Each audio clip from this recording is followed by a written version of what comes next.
नहीं देखे गए हमारे। मुस्तकीम डिग्निटी साहब ने आप लोगों को पूरी तफसील बताई, मैं उसको रिपीट नहीं करता हूँ। एसआईटी हुकूमत महाराष्ट्र ने बनाई और एसआईटी का ऑर्डर हुआ तो एसआईटी के चीफ कौन थे? आईपीएस ऑफिसर थे, नासिक रेंज के आईजी साहब थे। सदस्य सचिव मेंबर सेक्रेटरी कौन थे? मालेगांव शहर के एडिशनल एसपी भारती साहब कुछ समय तक थे, और अभी हमारे एडिशनल एसपी साहब भी आईपीएस है, वो उसके मेंबर सेक्रेटरी है। किरीट सुमैया को क्या इन लोगों पर भरोसा नहीं है क्या? 2 आईपीएस ऑफिसर की निगरानी में एसआईटी ने मुकम्मल इंक्वायरी की मालेगांव शहर के लोगों। जो एसआईटी की रिपोर्ट या जो चार्जशीट कोर्ट के अंदर फाइल हुई अलग अलग सीआर में, कहीं पर भी इस बात का जिक्र नहीं है कि बांग्लादेशी या रोहिंग्या। तो झुट्टा कौन है? झुट्टा किरीट सुमैया है। सिर्फ मालेगांव शहर के अंदर मियां भाई लोग को कैसे परेशान करना, उसके लिए वो शख्स आता है। या तो सरकार ने एसआईटी की रिपोर्ट आम कर देना चाहिए, डिक्लेयर करना चाहिए।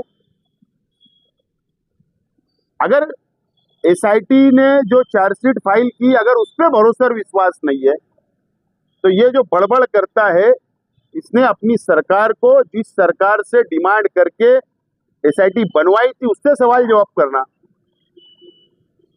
यहां पर आकर सिर्फ मुसलमानों को टारगेट करना, मालेगांव शहर को टारगेट करने का काम किया जा रहा है। और किरीट सुमैया ने आज जो प्रेस कॉन्फ्रेंस में कहा कि वो लोगों ने नया एप्लीकेशन ही नहीं किया जन्म दाखिले के लिए,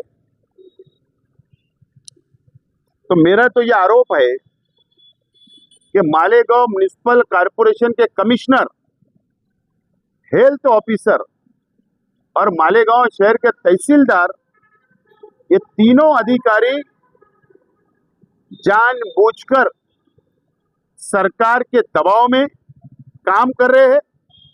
ये खुद नहीं चाहते ये मामला हल हो। सरकार जो बोलती है, जो स्क्रिप्ट लिख कर देती है, उस पर अमल करने का काम कमिश्नर, हेल्थ ऑफिसर और तहसीलदार करते हैं। जो जन्म मृत्यु विभाग में या प्रभाग अधिकारी हो, जब वो क्लर्क हो, कई लोग गए कि हमारा जन्म दाखला वापस ले गया, रद्द हो गया, हम नया एप्लीकेशन देना चाहते। अरे इनके अधिकारी एप्लीकेशन लेने के लिए टेबल नहीं लगाए, एप्लीकेशन ये नहीं ले रहे, और दोष मुसलमानों को देना, ये सिर्फ और सिर्फ मुसलमानों को बदनाम करना, टारगेट करने के लिए किरीट सुमैया आता है। और नहीं तो कमिश्नर ने कल ऐलान करना कि नए एप्लीकेशन लाओ, हम ये प्रोसीजर से जन्म दाखला देंगे। तहसीलदार ने ऐलान करना कि हम ऐसा एफिडेविट मानेंगे, या कोर्ट के माध्यम से जाओ, प्रोसीजर तो फॉलो करो, टेबल लगाओ, देखो कितने एप्लीकेशन आते। यानी काम प्रशासन नहीं करेगा और इल्जाम हमारे पे दिया जाएगा। ये शहर बर्दाश्त करेगा नहीं। हमको भी संविधान ने झंडा और डंडा दोनों दिया है, हम बर्दाश्त कर रहे, तो इसका मतलब ये नहीं है कि हम कुछ नहीं कर सकते। तो अब हमारा इम्तिहान लेना बंद करना चाहिए। एसआईटी की रिपोर्ट डिक्लेयर करो, एकदम साफ तौर पर हमारा बोलना है।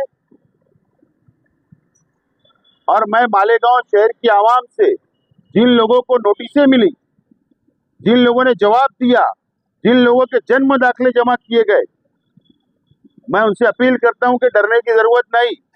माइनॉरिटी डिफेंस कमेटी पहले दिन से आपके साथ खड़ी है, आज भी खड़ी है और कल भी खड़े रहेगी। और हम लोग इन लोगों से लड़ेंगे, कानूनी तौर से भी लड़ेंगे, जमहूरी तौर से रास्ते पे उतरना पड़े तो उतरेंगे, लेकिन अब इम्तिहान लेना बंद होना चाहिए।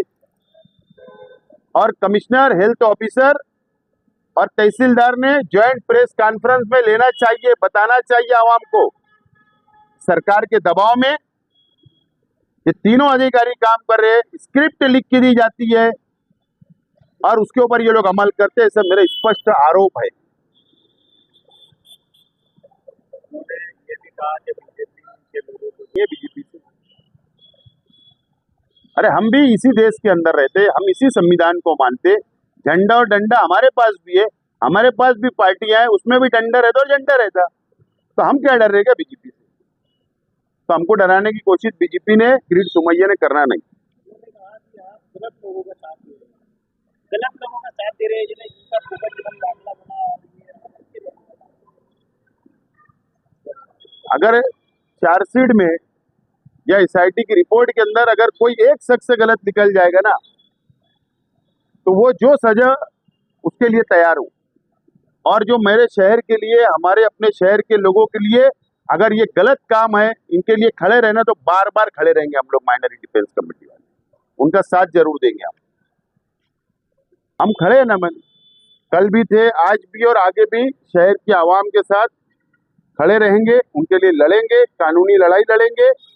सरकार है, सीएम साहब पास जाए, पीएम साहब पास जाए, गृह मंत्री साहब पास जाए, तो इसका मतलब उड़ा के कुछ भी हो जाएगा क्या? संविधान है, कानून है, सबूत लगता, पुरावा लगता। ये असल में इलेक्शन आ रहे हैं महाराष्ट्र में, लोकल बॉडी के।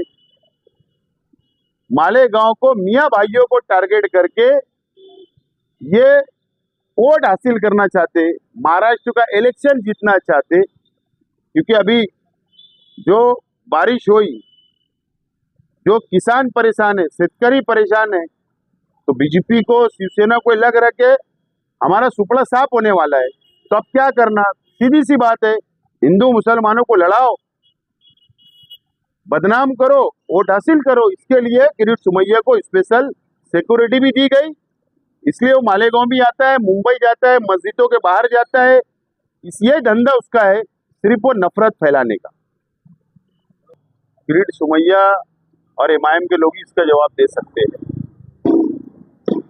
शहर देख रहा है, देश देख रहा है कि अगर किरीट सोमैया के खिलाफ जमहूरी तौर पर अगर कोई लड़ रहा है तो माइनॉरिटी डिफेंस कमेटी लड़ रही है।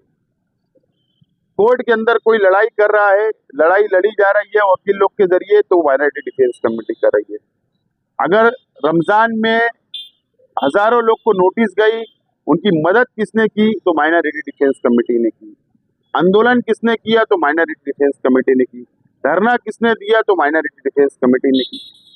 सब जानते हैं, लेकिन असल में बीजेपी चाहती कि हमको फायदा मिले और सेंट्रल असेंबली हल्के के अंदर माइनॉरिटी डिफेंस कमेटी की पार्टियों को फायदा ना मिलते हुए सामने वालों को मिले, तो इस तरीके की मिली भगत हो सकती है।